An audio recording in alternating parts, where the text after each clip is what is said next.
We just saw the finish to the Grade 2 Turf Cup where Ole Crazy Bone got a slight upset, was bet down to 6-1. Final stakes race of the day, Vance. And now Ole Crazy Bone has punched his ticket to the Breeders' Cup Turf. What do you give his chances in that race?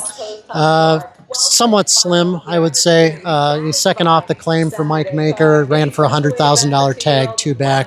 It's going to be a huge step up in class out at Del Mar, and he's going to face a formidable Godolphin-owned duo of Ombudsman and Rebels Romance is going to go for his third Breeders' Cup Turf win. So it'll be tough for Ole Crazy Bone to repeat out there. You never know. You never know, but you certainly know the European contingent and how tough it is to win the Breeders' Cup Turf. So I'll take your word for it that maybe it's not going to be the easiest race for Ole Crazy Bone to win. But let's talk about the other stakes on this card and just the overall card today. Who else stood out to you on this undercard?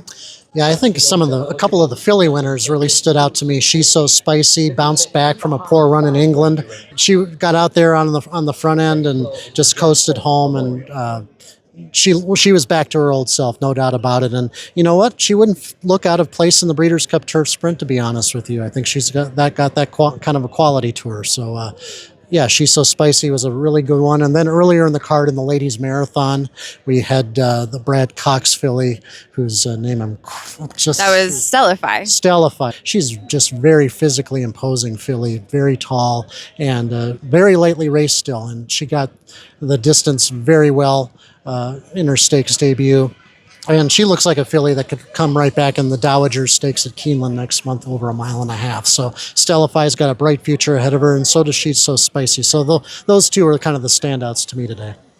The two you just mentioned were on the lead early on. So do you think there was any track bias going on today? Yeah, for the most part, it was very difficult for horses to come from far back and or even from mid-pack. And we saw a lot of quality horses just not show their best races today. So, and that's kind of been the way it's been here at Kentucky Downs all meet. And even though we did get a little bit of showers earlier in the card, it didn't really change the complexion of the course, I don't think, too much. How would you rate the performance of the European contingent that we had here today? Didn't do very well, except for Tabiti, who ran third in the Music City Stakes. I mean, I think that was up to her standards, no question about it. And the others were basically long shots, so they didn't send their best horses to this particular day of racing. Well, we'll be back tomorrow for those 2-year-old stakes races. And Vance, it's been good to have you here in Kentucky Downs. Thank you very much. I'll see you again tomorrow.